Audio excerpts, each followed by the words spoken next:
Boa noite, pessoal. Tudo bem com vocês?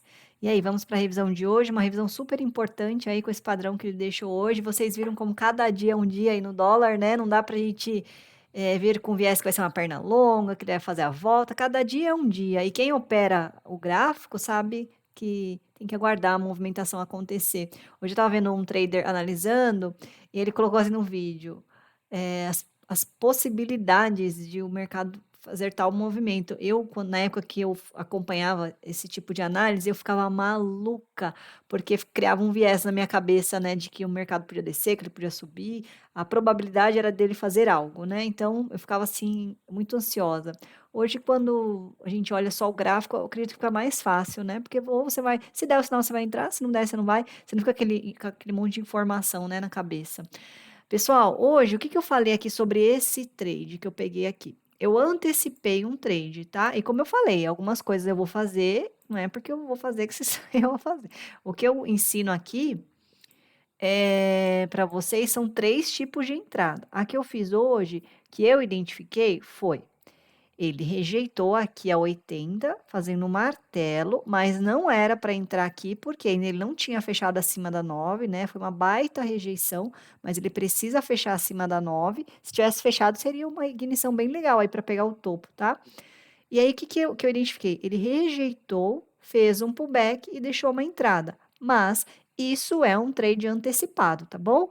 Ele poderia voltar e lateralizar, ou voltar e vir bater aqui no fundo de novo. Então, é um trade mais arriscado, tá? Eu entrei porque eu identifiquei esse cenário. Ó, ele rompeu para cima, fez o pullback e deixou uma entrada aqui. Eu antecipei a informação, todas as médias estavam passando abaixo. Só que aí é o susto que a gente toma, né? Quando ele volta esse martelo aqui. Foi o que eu falei hoje. Eu já pensei, falei, ai meu Deus, voltou bem na minha cara.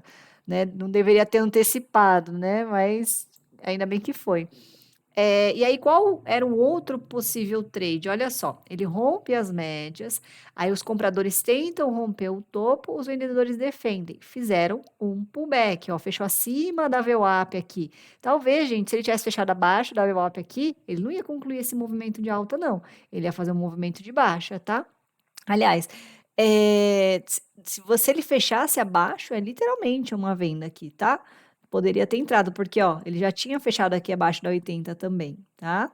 Mas não, ele rompeu para cima, fez um pullback acima da VWAP aí e fechou aqui em cima. Então vocês poderiam ter se posicionado aqui no 6 ou no 7. Eu entendi que vocês analisaram certo, né? O melhor trade aí foi o 7 para buscar até o topo, né? Porque vocês identificaram dois candles acima aí da resistência e das médias, então é um trade válido também. Mas prestem sempre atenção nesse movimento que antecede o trade, tá? Ó, ele rompe, aí tenta romper, faz um pullback acima da VWAP e volta. Aí sim você também poderia se posicionar aqui no 7, tá bom?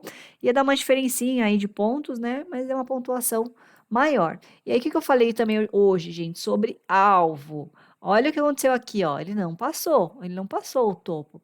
Para operar esse topo aí, precisa romper. Então, se você pegou o trade aqui embaixo, o melhor alvo é o topo. Não é duas vezes o seu risco, tá? O melhor alvo é você buscar o topo, principalmente se for um topo vermelho. Para quem é nova aí, a Tati, né, a D'Angela, no curso aí da mentoria, eu falo sobre essas marcações que eu faço. As marcações em vermelho são as que eu considero mais importante, que dificilmente o preço vai rompê-las, tá?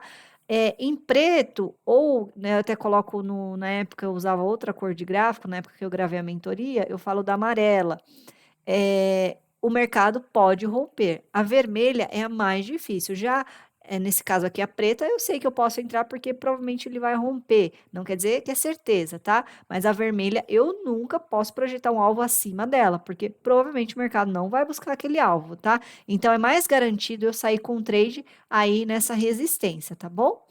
E aí, beleza. Esse foi o primeiro trade do dia, né? Aí, ó. Ele tentou romper, os vendedores engolfaram aqui, mas não viraram a 9 para baixo. Aí eles testaram de novo e o candle 19 fechou abaixo da 9. Então, ó, qual que era uma possível entrada aqui de retorno a esse suporte, ó. Rompimento, pullback, entrada aqui no 21 abaixo da 9, ó. Então, poderia pegar aqui, vir buscar aqui o suporte. Esse foi um outro trade válido de recuo, de retorno à média, tá? E aqui em cima, aí depois o que que eu poderia fazer? Ó, sem volume, não nada, não poderia fazer nada, né, não vamos comprar aí sem volume. Um outro trade que é o mesmo que eu falei ontem, o que que eu falei ontem, né? Ó, quando que eu posso vender aqui? Melhor cenário, fechando abaixo da VWAP, olha só. Não aqui, tá, gente? Deixa eu explicar para vocês por que não. Primeiro que ele não acionou, ele rompeu, fez o pullback, fechou acima da VWAP, tá? Ó, fechando acima da VWAP.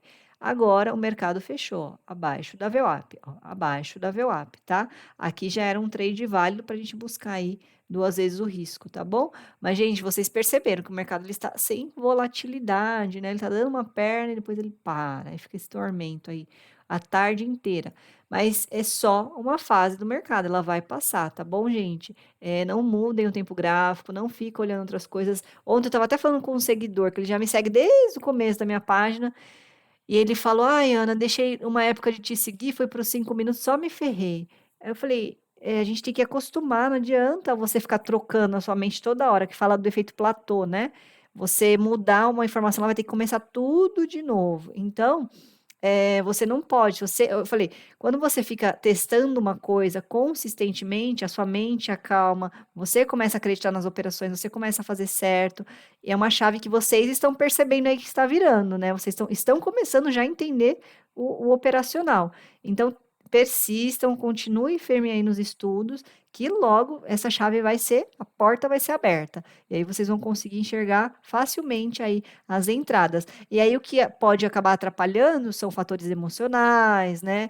Outras coisas que não tem nada a ver com a técnica, que aí que eu fiz, né, que eu oriento é fazer terapia, meditação, né? Eu até falo isso na mentoria. Ajuda muito. O yoga me ajudou muito na questão de esperar, né, ter paciência, sentir o meu corpo, a respiração no meu corpo, me ajudou muito, gente, assim, foi um surreal o equilíbrio que eu ganhei fazendo yoga, tá? Então é isso, pessoal. Eu espero que vocês tenham gostado aí da revisão e qualquer coisa me chamem para tirar as dúvidas, tá bom? Uma boa noite aí para vocês e até amanhã.